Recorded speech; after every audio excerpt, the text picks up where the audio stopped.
guys, it's me, Michael. Just wanted in this video to give a really super quick, very brief explanation of some of the more confusing things that very beginner guitarists run into, just some of the terminology that it's just one of those things I think that if somebody doesn't explain it to you, how are you going to know, right? And the rest of us guitarists sort of take this stuff for granted. It's just that we've been playing for a long time, and some of these things to us feel like it goes without saying, but I just wanted to make sure that before we move on and start really diving into some harder lessons and putting our hands on the guitar, and you will soon, I promise. Okay, very soon we're going to be making music. I want to get you up and playing your favorite songs and doing some riffs and stuff as soon as possible. But first, a couple things we got to go over. Okay, so absolute total lesson one, first thing anyone needs to know is the names of the strings. Okay. Now, I'm not going to go into super detail as to why this is, but I want you to remember that this is the lowest string, the string at the top of the guitar, the biggest, thickest one, is the low string, right, lowest. And the thinnest string near the floor is the highest string, right? So up and down are kind of flipped around. So just think of it as like you're looking down at your guitar. The reason for this really is that we're talking about a musical instrument. The guitar is a musical instrument, and musical instruments have pitch, and pitch has up and down, right? So the notes, right, the pitch of each note that the strings make move up as we move this way. So first thing we got to learn are the names of the strings. Okay? The names of the strings from low to high go like this: E, A, D, G, B, and E again. Two E's, okay? So we refer to this one as the low E, and this one as the high E, okay? Because there are two. So to differentiate between them, we use low and high, okay?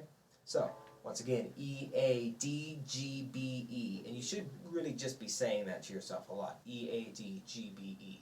Right? And even backwards is good. E, B, G, D, A, E. Sure, why not? So, quick little mnemonic sentence to help you remember. Okay? You can use this sentence here. Elephants and donkeys grow big ears. I like that one.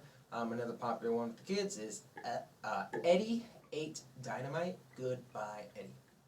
That's a good one too. Okay, whatever helps you remember. E, A, D, G, B, E. Okay, so that's strings. Okay, and learning to tell the difference between the different strings, right? So they don't just blur together in your mind. Next thing we got to learn: two different hands used to play the guitar. Okay, so you may be left-handed. I'm right-handed. It doesn't matter. But in general, the hand that is going to be pressing down against the fretboard here and doing most of the hard work is called our fretting hand.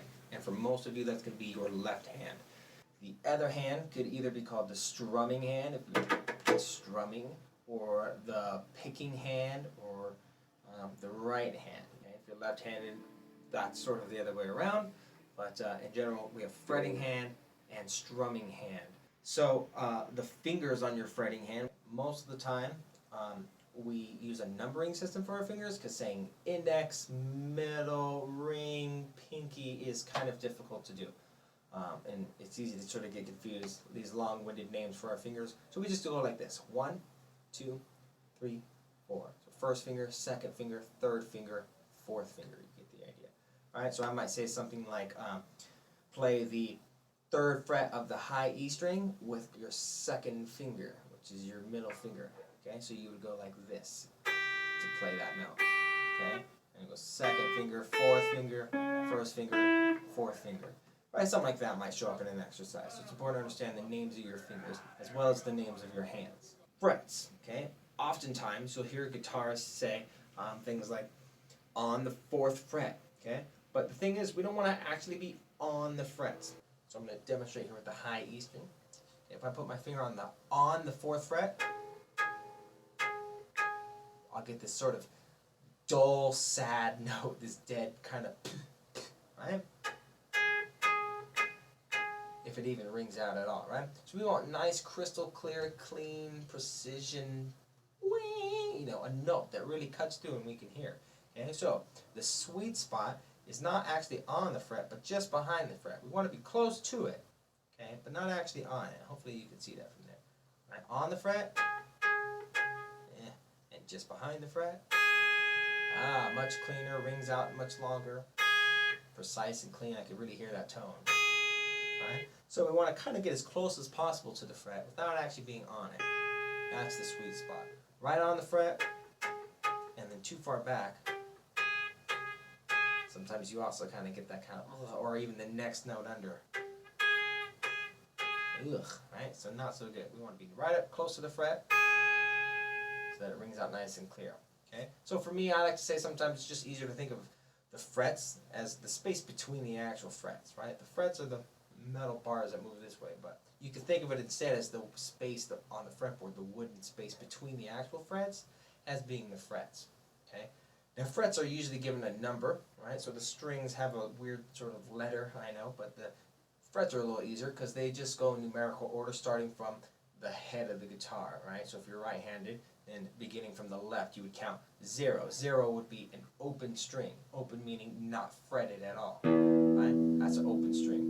This is an open string. Yeah, all open strings. Okay? I'm not fretting or squeezing down the strings against the fretboard at all, so they're open. Okay?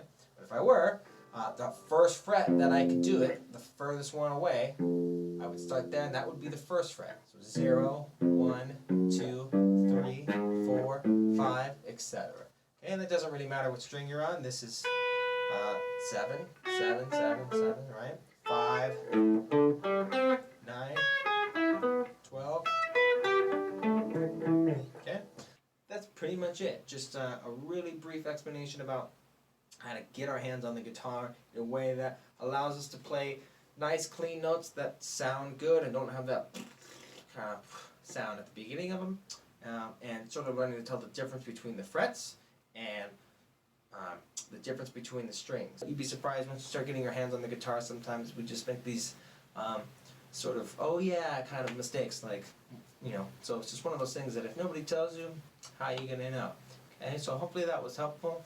Moving forward, this stuff will become more intuitive the more you do it, I promise. Just keep at it. If you have any questions, please feel free to reach out to me. I'm always happy to help. There are no dumb questions, even if it seems like, oh, I've probably gone over this a million times. I don't care. Let me know. I'll be happy to explain it in a different way. Sometimes things just don't stick the first 2 or 3 times, and you need someone to explain it in a different way. Okay, so nothing wrong with that. Don't be afraid to just make mistakes in the beginning and just get your hands on the guitar. The more you play, the better you'll get, I promise. It's true for me, it's true for you, it's true for everybody. Alright guys, just have fun and keep on rocking. Hey guys, thanks so much for watching. I hope you found this video both informative and useful. If you did, please consider helping me by hitting that thumbs up button or sharing this video with others who may also find it useful. If you have any questions or a request for a future video, let me know in the comment section below. To make sure that you never miss out on future lessons and topics, hit that subscribe button and click the little notification bell. You can follow me directly on Facebook and Twitter at MichaelZeta11, or shoot me a direct message if you want to set up like a Skype lesson or a video conference lesson, or if you want to come work with me in person for those of you who are in the Southern California area. Alright guys, thanks again so much. Remember to just keep on rocking.